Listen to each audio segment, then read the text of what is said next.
Hello students, welcome to home education channel. আজকে আমি তোমাদের জন্য ক্লাস 6 ইংরাজি বিষয়ের ওপর সেপ্টেম্বর মাসে সম্পূর্ণ নতুন মডেল অ্যাক্টিভিটি টাস্কের ভিডিও নিয়ে এসেছি। তোমাদের প্রতিটি স্কুলেই এই মডেল অ্যাক্টিভিটি টাস্কগুলি খুব তাড়াতাড়ি দেওয়া হবে, তাই তোমরা এই ভিডিওটি দেখে মডেল অ্যাক্টিভিটি টাস্কগুলি করে নিতে পারো। আর তোমাদের বলে রাখি, এই ধরনের মডেল অ্যাক্টিভিটি টাস্ক তোমরা সবার আগে শুধুমাত্র এই চ্যানেলেই পাবে, তাই চ্যানেলটি অবশ্যই সাবস্ক্রাইব করে রাখো এবং পাশে থাকা বেল আইকনে অল অপশনটি ক্লিক করে রাখো, যাতে সব ভিডিও সবার আগে তোমরা পেতে পারো। তো শুরু করা যাক। তো দেখো স্টুডেন্টস, তোমাদের প্রথমে একটা আনসিনের প্যাসেজ যে সেটি আমি পড়ে শোনাচ্ছি, তারপরে যে মূল কোশ্চেন অ্যান্সারগুলো করে দেওয়া আছে সেগুলো তোমরা দেখে নেবে। 1001 Nights is a collection of the Middle Eastern folk tales compiled in Arabic during the Islamic Gold Age. 1001 রাত্রি হলো আরব্য দেশের মধ্যপূর্বীয় লোককাহিনীর সংকলন, যেটি ইসলামিক স্বর্ণযুগের সময় সংকলিত হয়েছিল। It is often known in English as the Arabian Knights.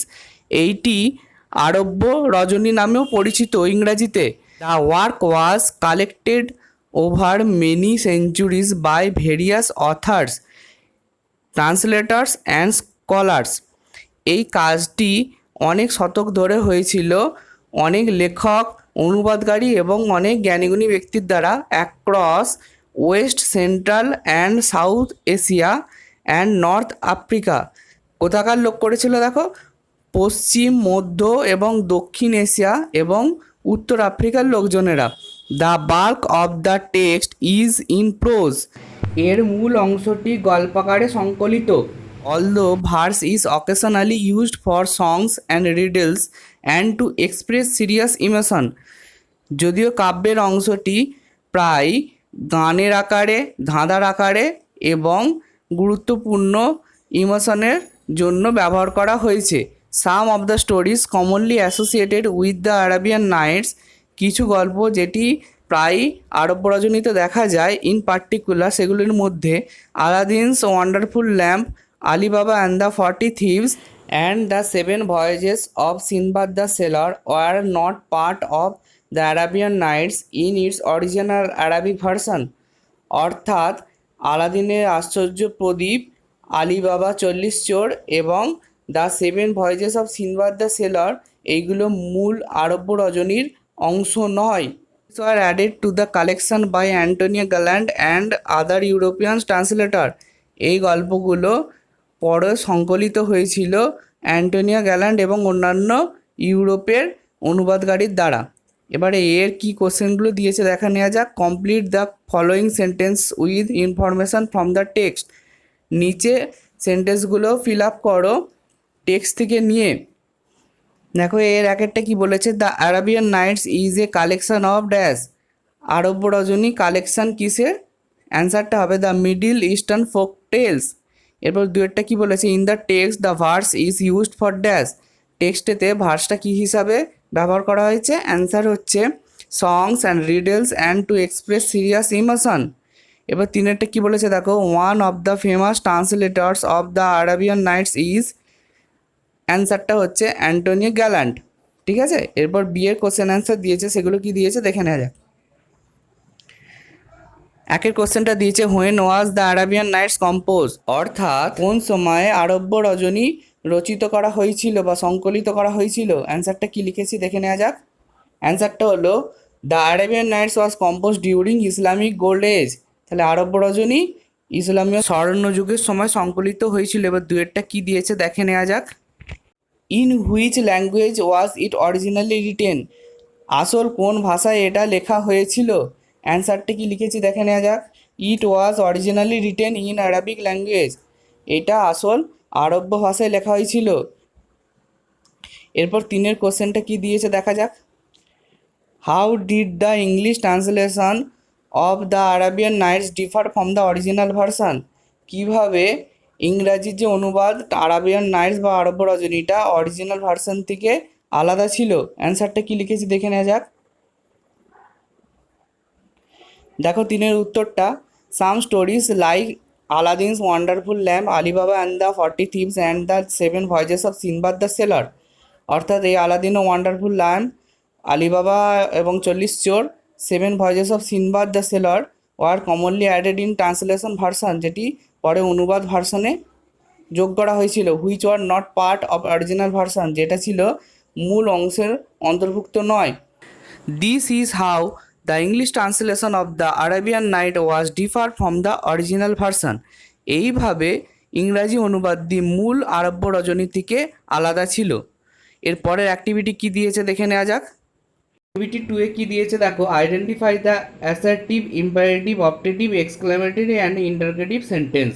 অর্থাৎ নিচে যে সেন্টেন্সগুলো দিয়ে দিয়েছে তার মধ্যে অ্যাসার্টিভ সেন্টেন্স কোনটা, ইম্পারেটিভ সেন্টেন্স কোনটা, অপটেটিভ, এক্সক্লেমেটিভ এবং ইন্টারগেটিভ সেন্টেন্স কোনটা লিখতে বলেছে। তো একের সেন্টেন্সটা কি দিয়েছে দেখো, hurray we have won the match, এই সেন্টেন্সটি হবে এক্সক্লেমেটরি সেন্টেন্স। দুয়েরটা দিয়েছে হোয়াট ইজ ইয়োর নেম, এটা হচ্ছে ইন্টারগেটিভ সেন্টেন্স বা প্রশ্নসূচক বাক্য। তিনেরটা বলেছে Neeraj Chopra won gold medal in the Tokyo Olympics, এটা হচ্ছে সাধারণ বাক্য বা অ্যাসার্টিভ সেন্টেন্স। চারেরটা বলেছে ওপেন দ্য ডোর, এটা হলো ইম্পারেটিভ সেন্টেন্স। আর পাঁচেরটা বলেছে মে গড ব্লেস ইউ, এটা হলো অপটেটিভ সেন্টেন্স। ঠিক আছে, এরপর অ্যাক্টিভিটি 3-তে কী দিয়েছে দেখো, add prefix to the words given below and make opposite. অর্থাৎ নিচে যে ওয়ার্ডগুলি দিয়ে দিয়েছে তার পূর্বে একটি ওয়ার্ড বসিয়ে নতুন শব্দ তৈরি করো যেইগুলো এর বিপরীত শব্দ হবে। আমি এইগুলি করে রেখেছি, দেখো কি করা আছে। দেখো প্রথমেরটা কি দিয়েছে, রেসপেক্ট, সেটা হবে ডিসরেসপেক্ট। দুইটা দিয়েছে কমফোর্টেবল, ওটা হবে আনকমফোর্টেবল। তিনেরটা ফরচিউন, ওটা হবে মিডস ফরচিউন। চারেরটা ম্যাচিওর, ওটা হবে ইমম্যাচিওর। পাঁচেরটা লিটারেট, ওটা হবে ইলিটারেট। এই ছিল প্রেফিক্সগুলি। এরপরের অ্যাক্টিভিটি কি দিয়েছে দেখা যাক। এরপর অ্যাক্টিভিটি 4-এ দেখো বলেছে একটি স্টোরি লিখতে দিয়েছে, তার কিছু হিন্ট দিয়ে দিয়েছে, সেইটার একটা টাইটেল লিখতে হবে এবং মরালও লিখতে হবে স্টোরিটার। আমি স্টোরিটা লিখে রেখেছি তোমাদের জন্য, দেখে নেওয়া যাক স্টোরিটা কি। দেখো গল্পটি একটি হরিণের গল্প, যে ছিল বোকা, তাই গল্পটির নাম দিয়েছি দ্য ফুলিশ স্ট্যাগ। এবার গল্পটি লিখেছি দেখো, once a stag was drinking water in a pool, এক সময় একটি হরিণ জল খাচ্ছিল একটি জলাশয়ে।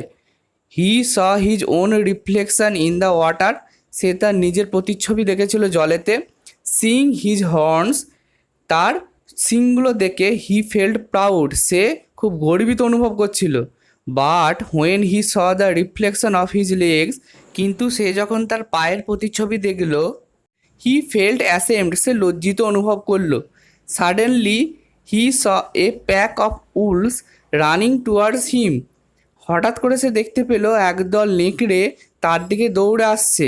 হি ran away as fast as he could, সে জোরে দৌড়ালো যতটা সে জোরে পারে।